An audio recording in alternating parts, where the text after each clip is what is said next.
martes primero en la ciudad de Buenos Aires, martes 1 de junio a las 22, empieza W, un programa para ver y rever lo que pasa en la Argentina de hoy. Esta noche, Ginés González García en nuestros estudios. Nico recorre una fábrica que está cerrada por el efecto Moyano y con Verónica Razzini descubre el movimiento empresarial antibloqueo. Vas a conocer a la mujer que enfrenta al capo sindical. Con ustedes, su conductor, Nicolás Wieniawski.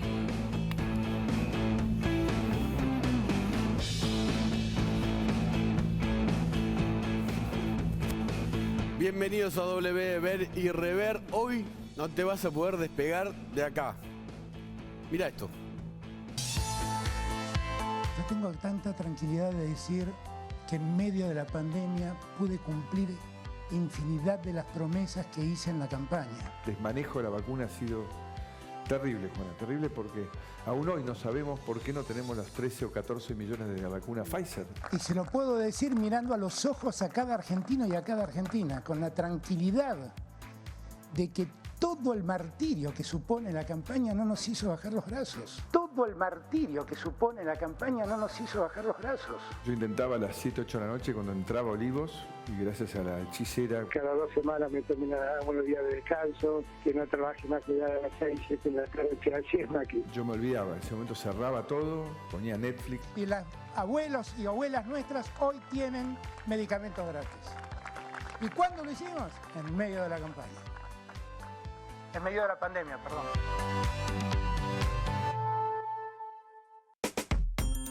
Mirá quién está con nosotros ya y le agradecemos por haber venido. Ginés González García, ex ministro de Salud de la Nación. Le vamos a preguntar de todo. Él entiendo que está dispuesto a responder todo. Una entrevista muy interesante, hay muchas preguntas para hacerle. Y además, recién veíamos al presidente de la República confundiendo pandemia con campaña, en un lapsus, dijo el martirio, ¿no?, de la campaña. Tal vez lo esté viviendo así. A Mauricio Macri diciendo que en plena crisis él veía Netflix desde las 7 de la noche, o trataba de hacerlo hasta las 7 de la mañana. Así están los políticos, algunos de los líderes principales de la Argentina, mareados un poco como todos nosotros, por la pandemia y también ellos por la lucha del poder. Mira, hoy además de hablar con Ginés González García, te vamos a contar cuál es el efecto Moyano en la economía argentina. Hay alrededor de 33 empresas que están sufriendo bloqueos por Moyano. Y esto es una novedad. Se armó un movimiento antibloqueo de empresas. Lo lidera una mujer. Vamos a hablar con ella. Es la dama que enfrenta al líder camionero. Entramos además a una de estas compañías que pudo reabrir recién el lunes, después de muchos bloqueos de Moyano, y solo porque un fiscal puso a la policía y le dio la orden de si aparecían camioneros que iban a bloquear la salida de los camiones de esa empresa, tenían que ir presos, si no, no hubiese abierto. Entramos. Además, preguntas insólitas y no tanto, las va a responder Martina Ver en su informe. ¿Cuánto tenés que trabajar para comprar una hamburguesa? Y además, ¿cuánto tenías que trabajar antes para comprar una hamburguesa? Estamos apurados porque tenemos mucha información y sobre todo un entrevistado que tiene mucho para revelar y responder. Ginés González García, lo veías recién, fue despedido por el propio gobierno que él integró, fue uno de los fundadores, digamos, y uno de los mejores amigos de Alberto Fernández, por lo que se llamó el escándalo del vacunatorio VIP, y ahora entró en una disputa legal con Patricia Bullrich, que lo acusó de haberle sugerido a la empresa de vacunas Pfizer poner un socio local para que la Argentina pueda comprar esas vacunas. Ya responde todo González García. Por ejemplo, ¿qué pasó con Pfizer? ¿Qué pasó con el vacunatorio VIP? ¿Por qué la cuarentena en el 2020 fue tan larga? Todo esto y más, vení, acercate, en W, que acaba de empezar, periodismo y rock and roll. Fue ministro de Salud de la Nación con Néstor Kirchner y Eduardo Duhalde. En 2019 volvió al ministerio de la mano de Alberto Fernández. En plena pandemia tuvo que renunciar por el escándalo de la vacunación VIP. Esta noche en W, Ginés González García. ¿Cómo le va? Sí, estamos a distancia. Sí. Epa, bueno, no importa, queda acá. Bueno, ¿Qué tal? ¿cómo le va? Bien. ¿Por qué el gesto? Sí, porque esto de Pfizer nunca se termina y nunca se termina. Acá hay una sola verdad. Pfizer nunca quiso vender, o sea, nos obligaba de nuevo a cambiar la ley, lo dicen las notas que están siendo de dominio público ahora, lo dicen, lo aceptan, tal cosa no aceptamos y bueno, y parece que hay un montón de periodistas que están enamorados de Pfizer, ¿no? Entonces todo hay que todos los días decir si hubiéramos tenido Pfizer. Bueno, hay poca transparencia o no se explicó del todo, ¿no? Desde el gobierno. ¿Qué transparencia? A ver, ¿qué transparencia?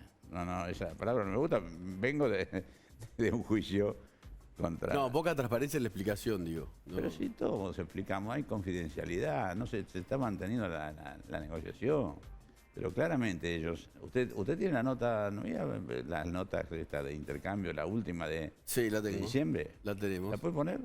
La de ellos, ¿eh? Sí. No, ni siquiera la mía. Sí, esto es así. A ver, el periodista Francisco Olivera de La Nación publicó una carta, ¿no? De Pfizer al Ministerio de Salud de la Nación en diciembre. La estamos viendo en el wall. Y, entre otras cosas, dice que Pfizer, esta es una carta de Pfizer, ¿no? Mantuvo las mismas condiciones comerciales y el esquema de entrega de dosis y agrega, sin perjuicio del interés expresado por el gobierno de reducir significativamente el número de dosis ofrecidas originalmente por Pfizer. Durante todo este periodo, agrega este texto, desde Pfizer estuvimos y estamos proactivamente disponibles para continuar las conversaciones y resolver los temas pendientes que impiden llegar a un acuerdo. Tal como fuera informado en nuestro correo electrónico del 11 de noviembre, la demora en la negociación del contrato y otros factores, incluyendo el retraso del programa de desarrollo clínico, afectaron el número de dosis globales disponibles para 2020. Bueno, sigue la carta. No, pero hay las dos cosas importantes de la carta que ahí no las veo yo. ¿Están arriba? Sí. A ver. No, acá están. Está. Lea ahí, por ejemplo. Desde Pfizer, Argentina, sí.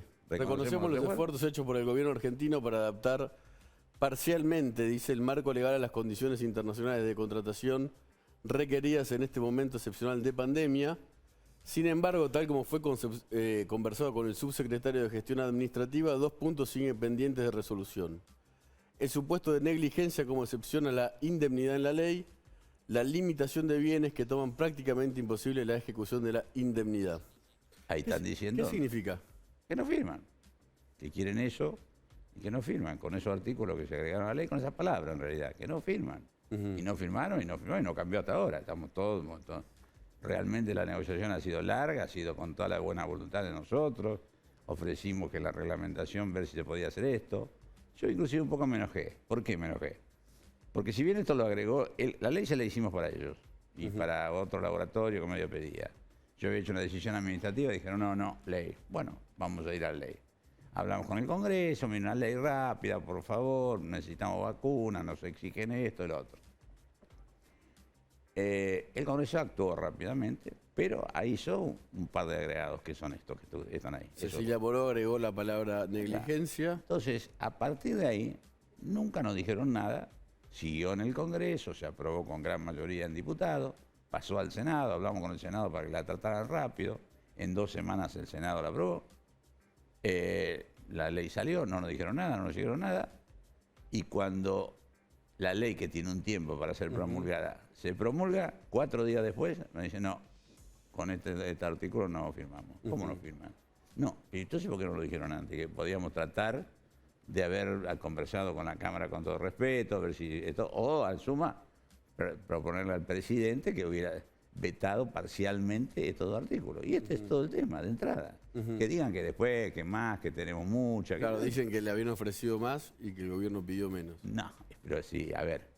Una cosa es decir que te ofrecieron más y otra cosa es lo que nosotros dijimos. Y es cierto que nosotros dijimos menos, pero ¿por qué lo dijimos menos?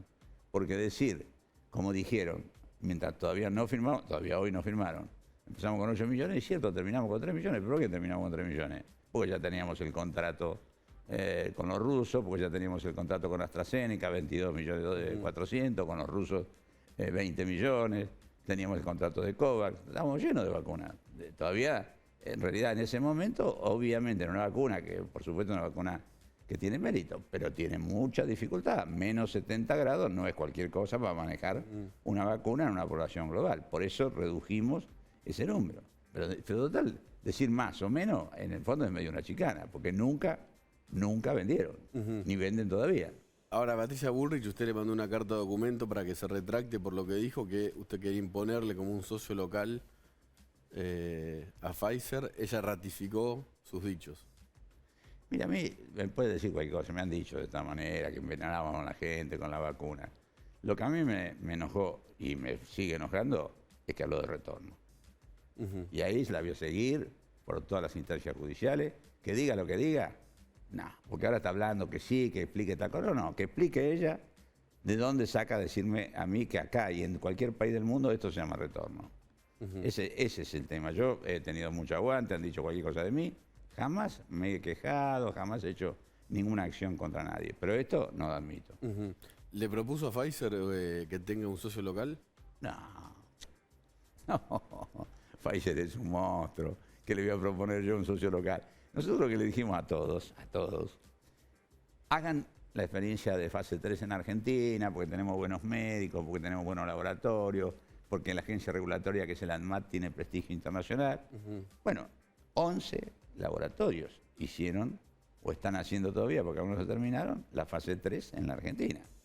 Pfizer fue pionero. Como dije yo, era la niña bonita para nosotros Pfizer.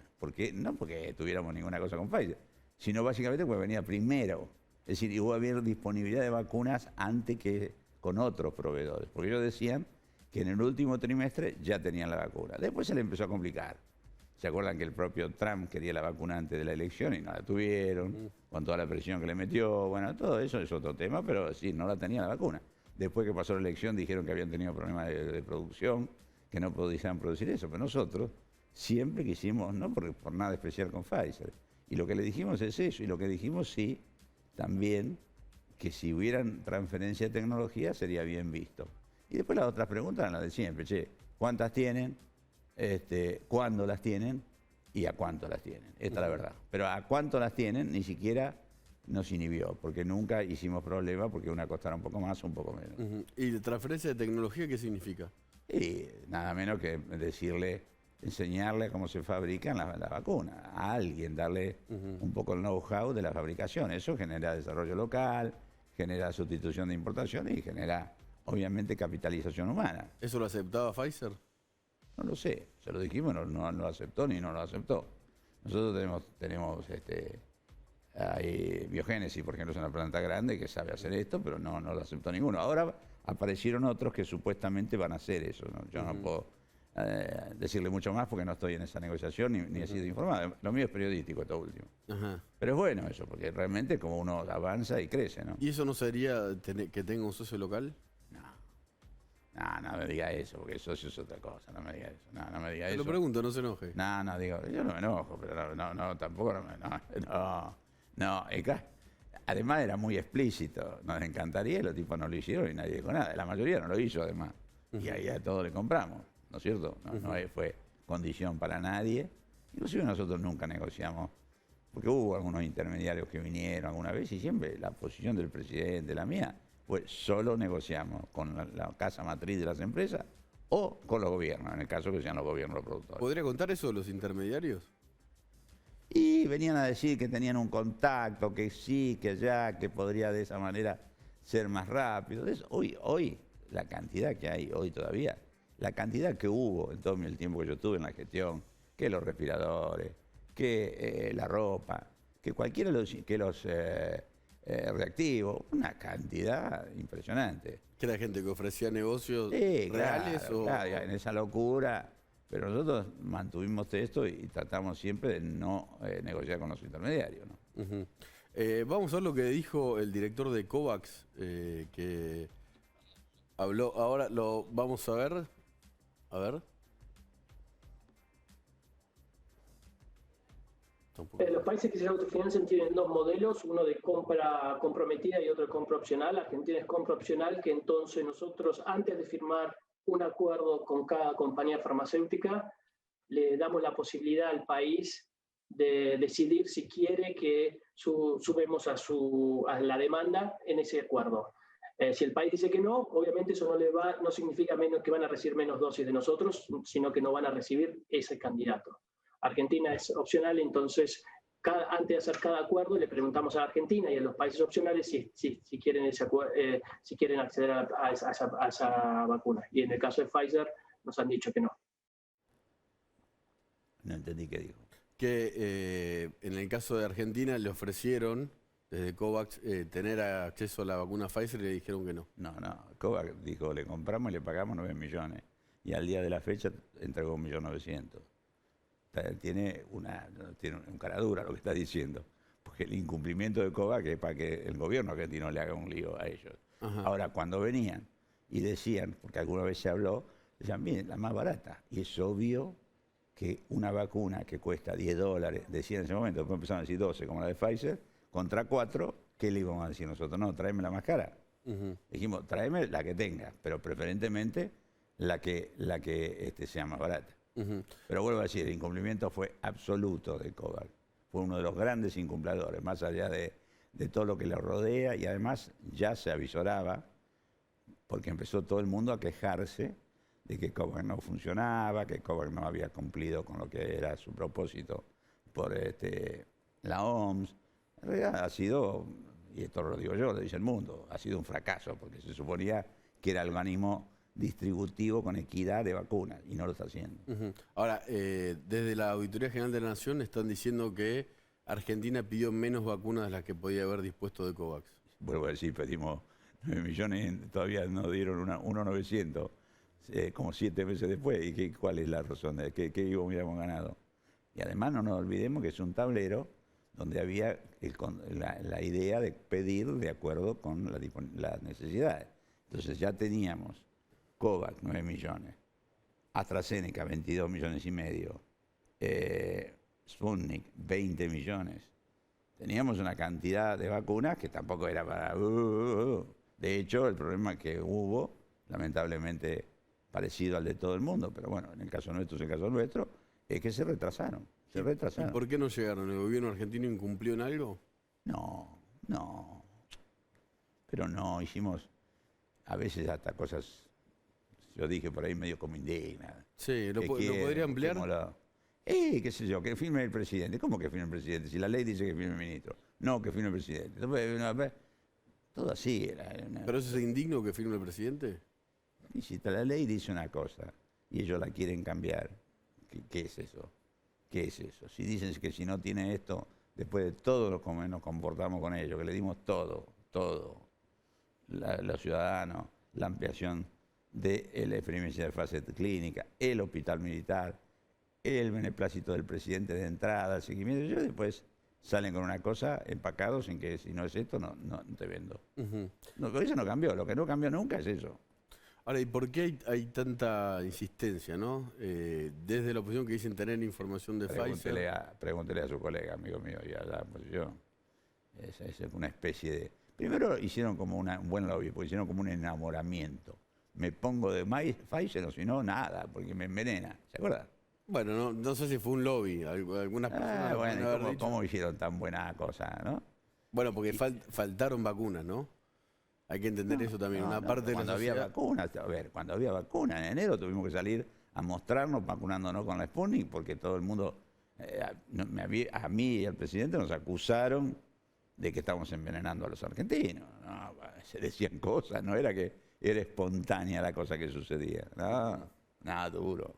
Duro, no, siempre ha sido duro. Pero lamentablemente a mí lo que sí me enojó y me sigue enojando es lo que dije antes, retorno. Eso no lo admito, tengo una larga vida, una larga carrera de servidor público y jamás nadie osó decir ni la media palabra de eso. Y lo voy a hacer pagar y lo voy a hacer con todas las instancias que corresponden. Por eso el mismo miércoles pasado, que fue el primer día hábil, después que dijo eso que dijo, yo me presenté en el correo y hice la carta de documento. Hoy dijo Bullrich que ya le respondió y que ratificó lo que había dicho. Está bien, veremos cómo sigue en la justicia. ¿Qué le puedo decir? Veremos cómo sigue en la justicia. ¿Y cree que se va a llegar a un acuerdo con Pfizer? Ojalá, pero como modificar la ley es muy difícil. Uno no tiene cara para modificar una ley. Además, también le voy a decir una cosa. Nosotros ahora tenemos, de ahora en más, un horizonte de muchísimas vacunas. Empiezan a llegar las que tendrían que haber llegado antes, lo vuelvo a decir. Pero muchas son, ¿eh? Ahora no es un problema de tener más vacunas. es un problema de tener mejor sistema de vacunación. Lo que viene ahora es mejorar la gestión de la vacunación, porque vacuna hay, y hay por varios meses, y además se están haciendo negociaciones para seguir teniendo, de manera tal que ese aspecto hoy no es un aspecto. Hoy la falta de vacuna no. Vacuna va a haber, ya hay, leamos los diarios, y va a haber por muchos meses. Por eso lo que tenemos que hacer es rápidamente llegar a cifras importantes de vacunación. ¿Habló con Alberto Fernández de que lo despidió del gabinete? No. ¿Está enojado? Yo creo que hubiera sido mejor si yo hablaba. Pero bueno, las decisiones del presidente no se discuten. Yo soy peronista además, así que... Pero yo me hubiera gustado hablar y explicar lo que le expliqué a la justicia, que a mí me dejó muy tranquilo porque no hay ningún delito ni hay ninguna cosa que pueda ser para mí acusado. Pero ya eso, mucho no quiero hablar de eso, Nicolás, porque la justicia tiene que trabajar tranquila y nada. Entonces yo no, pero es interesante esto de que me hubiese gustado explicar, dijo. Sí, claro. ¿Y Sí, cómo hubiese explicado el vacunatorio VIP? Primero que no había vacunatorio VIP, se usó el vacunatorio más importante, del hospital más importante que tiene la nación, que es el Posadas. En segundo lugar, es una decisión del propio hospital y de su director, como él lo dice, es que una de las personas ahí tenía antecedentes que, en fin, que no le gustaban a la gente de ese hospital. Lo dice por Berbisky. Sí, así lo dijo él. Y entonces a mí me... Eso me consta, ¿no? En la justicia entiendo que el director de Posadas dijo que si iba a Berbisky al Posadas iba a haber un lío porque lo iban a reconocer y que ahí fue el vacunatorio en el ministerio. No, él habló al ministerio, no habló conmigo, y dijo que no ahí, esto que estamos hablando, y dijo que iba a cualquier lado, que llevaba la vacuna a él o vacuna de él, que iría al ministerio, que el ministerio podía hacer. Y ahí yo estuve estúpido. ¿Por qué? Porque sí, me agarraron, estaba yo con un lío porque me iba a las provincias, a visitar a varias provincias, y me vinieron y me consultaron de la privada mía. Dice esto, eso. Y yo no estuve vivo ahí. Ahí tendría que haber dicho no, que vacunen porque es su responsabilidad. Y esto es un lugar público, no puede discriminar. Pero bueno, no lo hice. No lo hice. O sea, entonces de alguna manera, porque a ver, el gobierno usted lo despidió, lo echó. Es público, notario. Y bueno, por eso, y además después difundieron una lista de 70 supuestos vacunados. No, pero esa lista es... mire, más de la mitad son del gabinete de salud, que todos eran trabajadores de salud. ¿Se podían vacunar? ¿Se podían vacunar? A ver, Nicolás, yo tuve la tragedia de que uno de mis subsecretarios se murió de COVID. Se murió. Y que el otro todavía está en rehabilitación y estuvo 2 semanas que se moría. Entonces nosotros vacunamos muchísimo menos de lo que podríamos haber vacunado porque estábamos en condiciones, éramos trabajadores de salud. Sino lo que más estábamos con la gente, lo que viajamos, lo que nos metíamos en hospitales. Levantaría, eso sí, y me paro ahí, caso por caso, a los 70 casos, está la explicación. En un caso estaban comprendidos por 3 o 4 motivos dentro de las resoluciones respectivas y todos tenían justificación. Las únicas 2 que no tenían justificación por resolución de ser derechohabientes eran las hijas de Duhalde. Y tal como expliqué yo, eso fue como consecuencia que las 2 chicas usaron un remanente de vacuna que si no se perdía. Esta fue la razón por la cual se las... Ahora, yo entiendo su posición, pero el gobierno lo terminó echando por el vacunatorio VIP. Bueno, el vacunatorio VIP, dijo usted, a mí no me lo dijeron. No, bueno, terminó saliendo del gabinete, ¿no? Sí, sí que voy a decir. Digo lo que digo. No es una cosa que a ver, el propio gobierno dijo que había algún tipo de irregularidad, o lo dio a entender. Sí, que yo creo que fue un error porque desencadenó una casa de brujas en todo el país, un lío terrible, como si devaluó toda la idea de lo que estamos haciendo en la vacunación, como que eran todos privilegios. Para mí fue un error grosero. Pero bueno, ya está. ¿Se arrepiente? ¿De qué? ¿De haber dicho que sí? ¿Cuando lo llamaron? Sí, eso sí, porque estuve tonto, más que... La verdad que sí. Pero bueno, está bien. Acaba de tuitear Patricia Bullrich, que parece que... ahí está. Estaba mirando, dice, lamentablemente hay miles de muertos por COVID en Argentina que no pueden preguntarles a Alberto Fernández y a Ginés González García. ¿Ustedes no midieron las consecuencias de decirle que no a la vacuna de Pfizer? ¿Quién le dijo que no? Ahí usted leyó que ellos dicen no. Nosotros dijimos sí, siempre, hicimos todo. absolutamente todo. En algunos casos casi humillante. Y ¿Por no, qué humillante? y porque venía a decir con una corporación mundial que por favor, que vendeme, que yo te pago, pues yo te pago, no es que te la pido regales. Y los tipos que digan, no, por esto, porque no les gusta, ni siquiera lo de acá, ¿eh? Mandaban a Estados Unidos, decían, no, Estados Unidos dice que no. Hablé con el embajador nuestro en Estados Unidos para que hablara con la empresa. Hoy o ayer la Cámara Norteamericana Argentina de Comercio le mandó al gobierno estadounidense que por favor levantara las restricciones para poder vender esa vacuna acá. No, Ajá. y además no fui yo solo. Después, porque cuando me sobrepasó, y además se buscaba que fuera en la reglamentación, la forma que podíamos, bueno, ahí ya intervino la gente que trabaja en legal y técnica, intervino el área mía de abogado, pero no, nunca, porque todo lo que le ofrecíamos, desde un fondo en Nueva York de garantía, nada. Para que Era tengan como supuestamente de dónde cobrar si había algún tipo de claro, problema. toda la imaginación, créame que la usamos. Y no solo yo, muchísimo. El jefe de gabinete terminó negociando. Y no, siguen igual. Ujú. Yo siempre tuve sospecha que en el fondo no tenían vacuna. Porque siempre, usted fíjese que... Pero después terminaron vendiendo Uruguay, pero Uruguay, testimonial, Paraguay. Fíjese cuántas. 2 millones, Uruguay. No, poquita. Testimonial en todos lados. En Uruguay estamos vacunando masivamente con Sinovac, no con Pfizer. En Chile está vacunando masivamente con Sinovac, no con Pfizer. Ujú. Entonces, países chicos donde con poco... Brasil 200 millones. No, Contrataron. con Brasil, a ver, los colegas suyos de New York Times dijeron, el BOR, además, o sea, todos los periodistas, me acuerdo, en febrero fue, Sí. que estaban haciendo bullying con Argentina y con Brasil. Y el presidente Bolsonaro se enojó, le dijo de todo, y ahora hubo un acuerdo, pero no sé ni cuánto es, ni a qué van a entregar, ni etcétera, etcétera. Pero vacunación masiva con la vacuna de Pfizer en Brasil no hay. Ujú. A ver, usted dijo que en algún momento la Argentina tenía, o por lo menos había contratado una cantidad importante de vacunas. Están llegando, después faltaron, ¿no? Eso generó mucha angustia. Hay un contrato que también hay dirigentes de la oposición que lo acusan de tal vez haber tenido una preferencia, que es que el de Oxford AstraZeneca, por su relación con Hugo Sigman, y ese contrato, yo le pregunto todo, ese contrato se pagó buena parte y no llegaron las vacunas. No llegaron en ese momento, llegaron ahora están llegando masivamente. Entonces, eran 23 millones, Bueno, ¿no? primero, yo nunca negué mi relación con Sigman, pero nunca yo negocié nada con Sigman. Toda la negociación fue con Astra.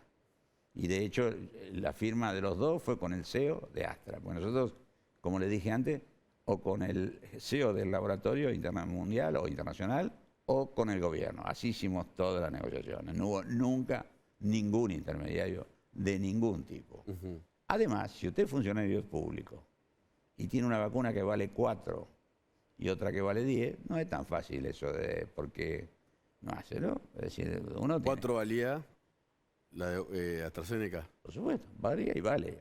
Ujú. Vale. Epa. Entonces, no.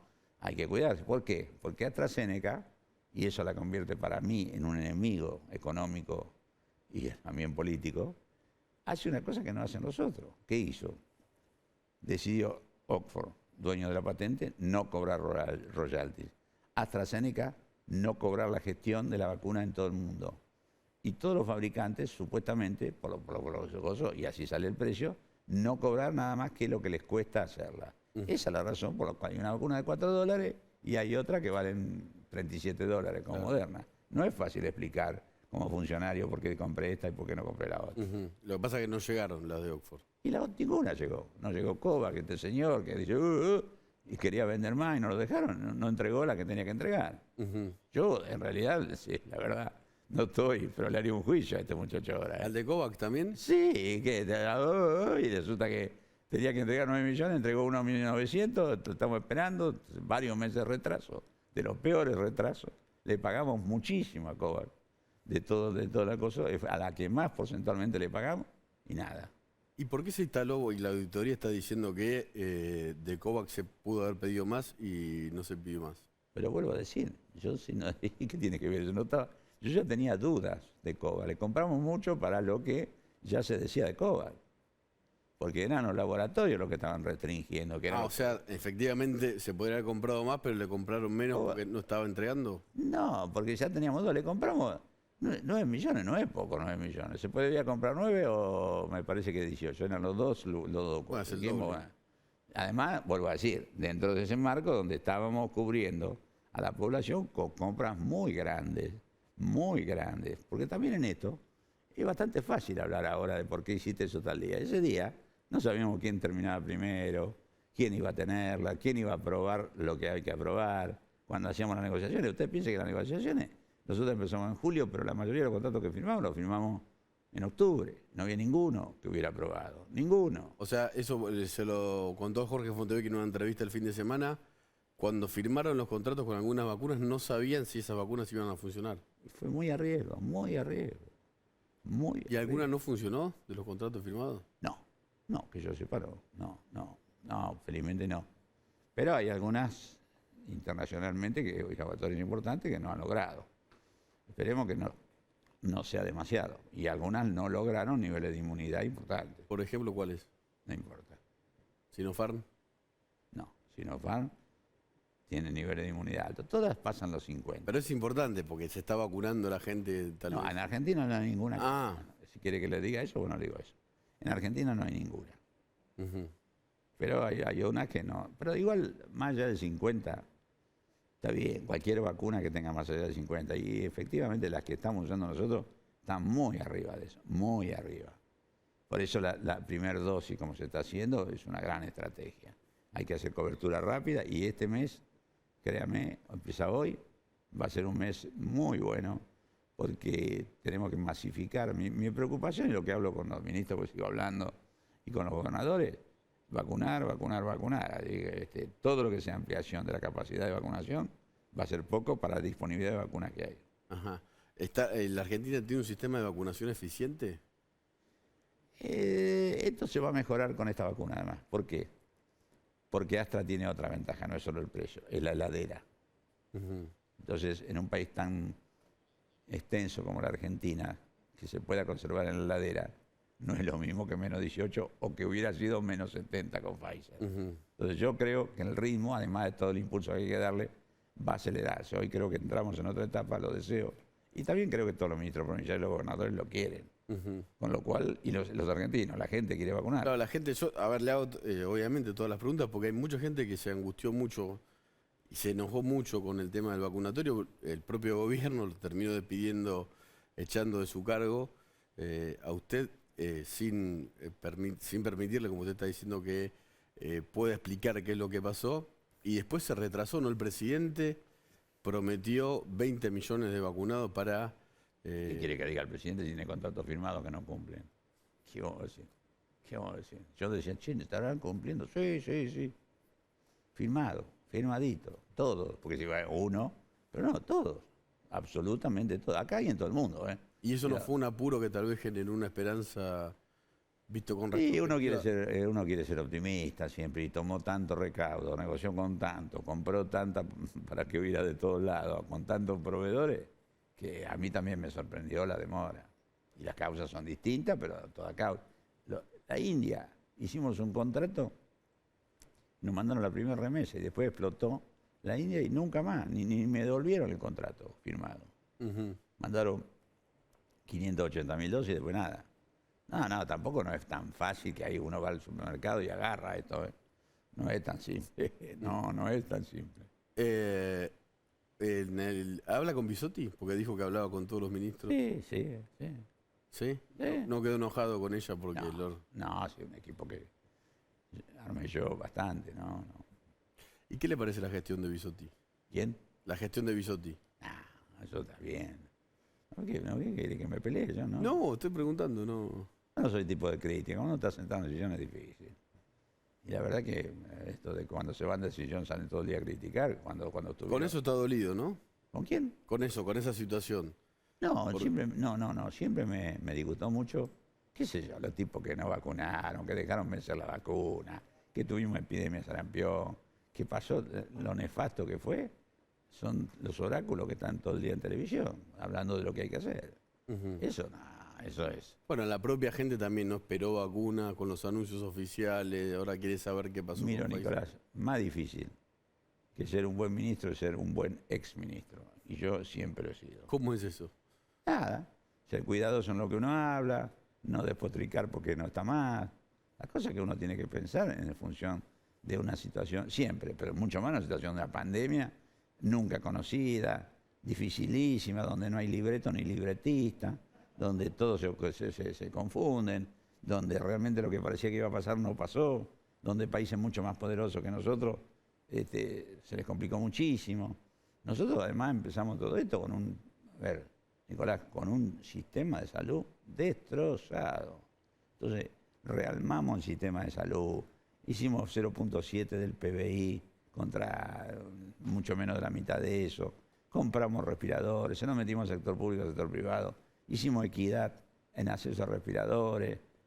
La verdad, hicimos cosas, porque si no, lo que está pasando ahora, que aguantamos, hoy el tema crítico no son los respiradores, hoy el tema crítico es los trabajadores de salud. Y ahí sí, porque es un desgaste brutal, están aguantando, y la verdad es un trabajo inhumano, que hay que pensar todos los días en ello y aplaudirlo, ¿no? ¿Alguna autocrítica? Mucha. No, quizás tendría que haber sido más enfático en el verano cuando se movía todo el mundo tanto. Era difícil porque todos decían, no, pero la contención y la situación social no se puede. ¿No por los vacunados de la política? No, eso vuelvo a decirte, no son vacunados de la política. Ni por ser amigos míos. Yo tengo una hermana que tiene factor de riesgo, que tiene sobrepeso. Yo no la vacuné. Y tiene unos cuantos años, no voy a decir porque es una dama. La madre de mis hijas también. Yo no la vacuné. Yo no hice nada que tuviera que ver con alguna discrecionalidad. El que fue vacunado, tal como le expliqué a la justicia, fue vacunado de esa lista, ¿no? Después el resto no puedo hacerme cargo. Pero de esa lista... O sea, ¿hubo vacunados en otras provincias o...? Y yo no lo sé, en un esquema tan masivo, con millones de vacunaciones, sí, es probable que haya alguna excepción. Yo no las puedo negar ni me puedo hacer responsable. Pero pegamos que estamos viendo un fenómeno masivo de magnitud. Muchas gracias, Ginés González García. ¿Cómo le va con el programa? Bien. ¿Sí? ¿Está contento usted? Yo estoy contento. Bueno. Sí. Gracias. Siga así. Muchas gracias. Hoy en W vas a conocer el efecto Moyano. Nico recorre una empresa que tuvo que abrir con una orden judicial para evitar los bloqueos del capo sindical. Un movimiento antibloqueo de empresas que son tal vez boicoteadas por Hugo Moyano. Fuimos a una de esas empresas que pudo abrir porque la justicia puso un patrullero en la puerta y se apareció un camionero que iba a bloquearla, tenía que ir preso, mirá.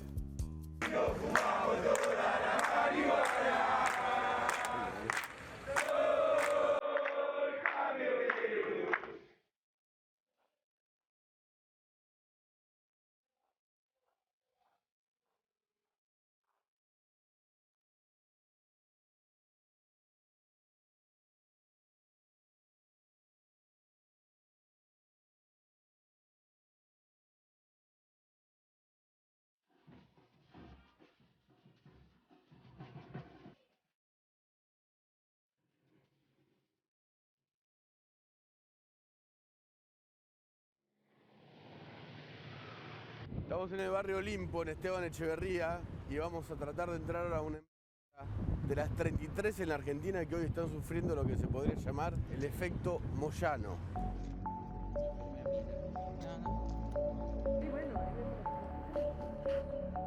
Mirá, está la policía por orden de un fiscal, porque esta empresa estuvo cerrada varios días, bloqueada por camioneros, porque el sindicato de Moyano quiere tener afiliados en esta compañía. ¿Qué tal? Hola Nicolás, buen día. Bueno. ¿Molesto con la temperatura, por favor? Sí. Empezó el conflicto el lunes 10 de mayo a la mañana. Nosotros veníamos de unos meses que el sindicato de camioneros nos venía diciendo de que necesitaban que les pasemos 3 muchachos de comercio a el sindicato de camioneros, porque nosotros hace 8 años que tenemos 8 muchachos en camioneros. tomamos la decisión de no ceder ante esta nueva extorsión o presión que nos estaba haciendo el sindicato de camioneros. ¿Y qué les pasó? Después de una serie de amenazas, y ya van a saber quiénes somos nosotros, nos van a escuchar, esto, lo otro, el nos van a escuchar es que se empezaron con los camiones nuestros a las 7 de la mañana, ese lunes 10, 7 y media, que querían salir al reparto, se atravesaron autos y camionetas y dijeron, hoy no trabaja nadie, hoy esta planta está cerrada. ¿Y te pararon la empresa? Y nos pararon la empresa.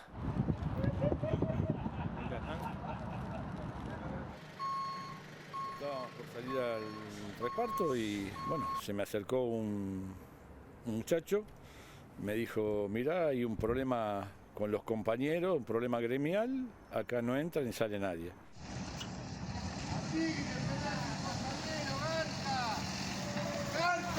Nosotros nos insultaron porque nos quedamos adentro, nos escupieron, nos dijeron que éramos traidores, ya te vamos a agarrar, ya vas a estar en la calle. O sea, ¿te sentiste amenazado? Es obvio. Y si te ponen 50, 60 personas ahí adelante haciendo una comida, una olla, prendiendo fuego, tenés miedo. No solo físico, sino que trabajamos con producto inflamable y por más que nosotros los cuidemos, están prendiendo fuego en una puerta. Ah, No, o sea, no es ¿se lindo. podría haber provocado un incendio? Y venimos de un incendio que está levantándose la empresa con un depósito nuevo y estaban prendiendo fuego en la puerta.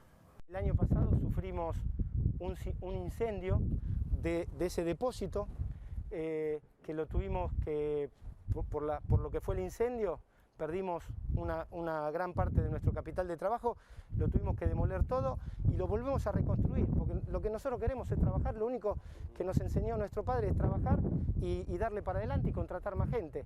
Entonces, angustia, impotencia siento ante las actitudes estas patoteras, estas actitudes que no te dejan hacer las cosas. Hoy es el primer día, después de cuánto tiempo que podés abrir. Hoy es el primer día gracias al fiscal Semisa, que es el que tomó la causa nuestra en la semana pasada, el jueves o viernes de la semana pasada, que a mí me llamó a declaración testimonial.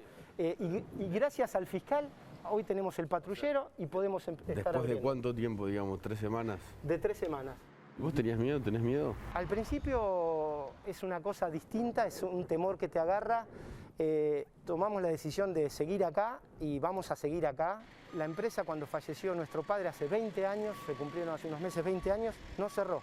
Se turnó la gente precisamente para rendirle homenaje a él, que le gustaba, cómo le gustaba trabajar. No cerró. Para el velatorio se turnaban la gente en ir al velatorio para despedir al fundador. El año pasado, en el incendio de nuestra planta, fue un día a la noche, al otro día, algo por esta planta que entramos antes, empezamos a entregar, no cerramos nunca. Entonces, que venga gente a patotearnos y cerrar, es una vergüenza que tengo yo interna ahora. Por la justicia y la policía pudiste abrir la empresa que hace 64 años abría todos los días sin ningún problema hasta que llegó Moyano. Hasta que llegó Moyano.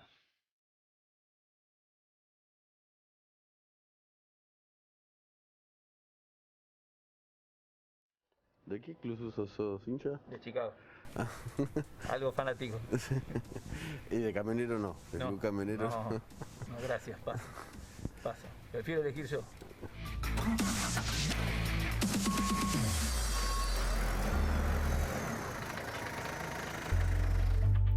Esto que estás viendo es un fenómeno que está surgiendo, que ya se conoce. Mira, enfóquenla a nuestra invitada, Verónica Razzini. Yo creo que se va a hacer muy conocida porque es la fundadora y la impulsora, porque ella sufrió los bloqueos de Moyano, de algo que no se conoce hasta ahora, que es el movimiento empresarial antibloqueo. Recién cuando estábamos viendo la nota, Verónica, ahora vamos a hablar, me actualizó la información. Hay 36 empresas unidas a este movimiento antibloqueo porque sufren amenazas. ¿Qué tal? Muchas gracias por estar acá. ¿Qué tal, Nicolás? Buenas noches. Sí, en este momento tenemos 36 lo que nosotros llamamos pedidos de auxilio, ¿sí? El movimiento lo formamos, somos casi 30 empresas que ya estamos dentro de un grupo donde, bueno, nos estamos organizando.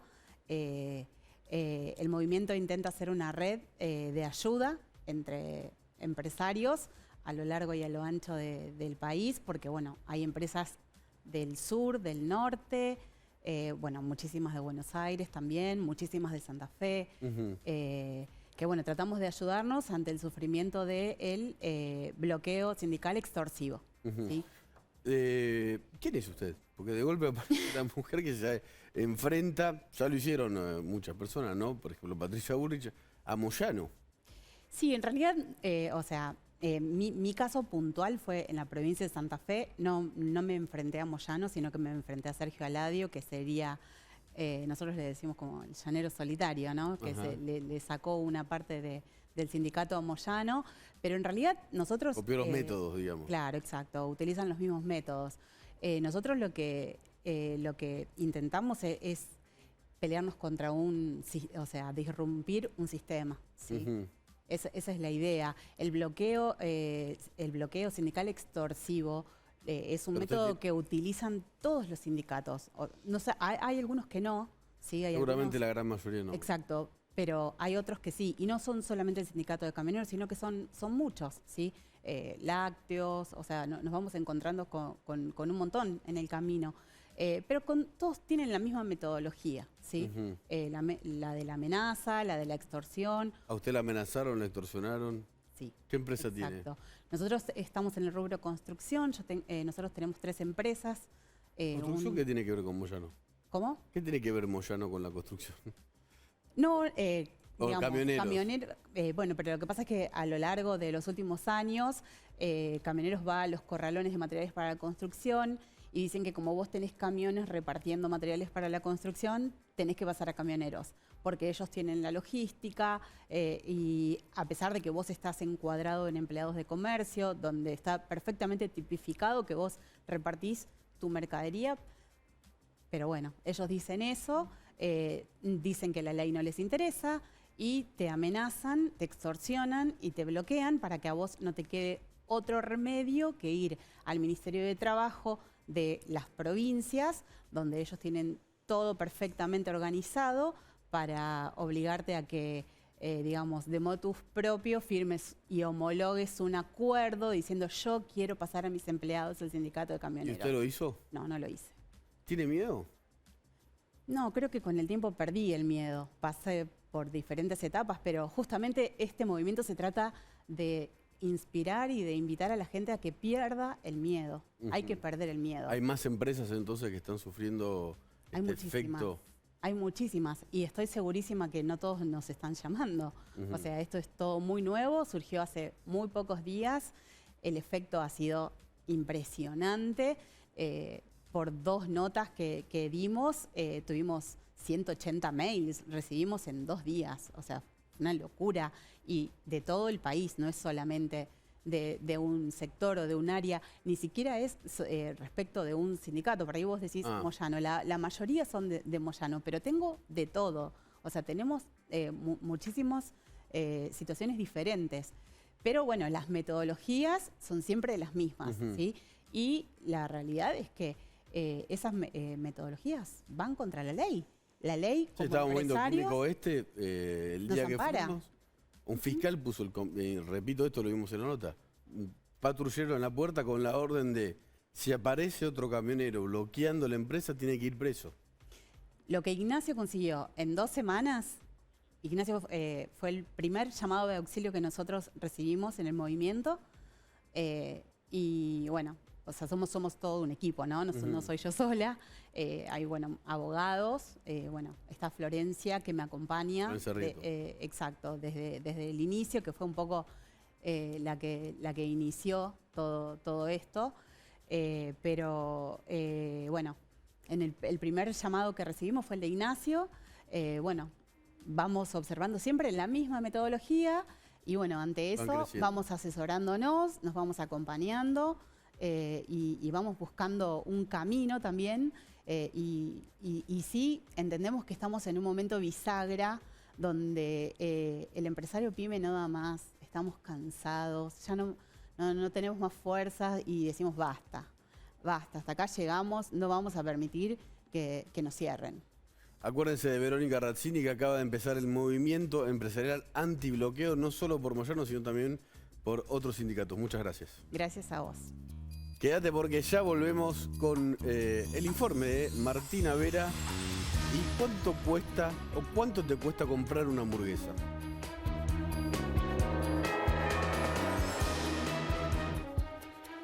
Seguimos en W Ver y Rever, estamos apurados. Martina Vera y una nota que parece simpática, pero en realidad es profunda.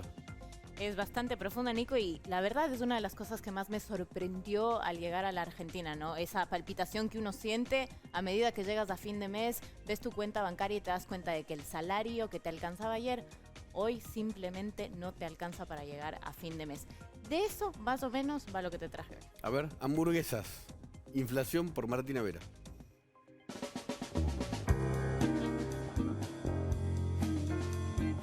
Bueno, bien, los argentinos sienten que cada vez les alcanza para menos con el sueldo que tienen. ¿Es esta una realidad o es simplemente una creencia? No, termina siendo una realidad que fue, digamos, incrementándose y deteriorándose en el tiempo el poder adquisitivo del salario de los argentinos. El argentino dice que cada vez le alcanza para menos con el salario que gana. Venimos a averiguar si eso es cierto o no con un ejemplo muy puntual. ¿Cuántas horas tiene que trabajar un argentino para comprar una hamburguesa? ¿Me quieres contar qué conlleva elaborar una hamburguesa?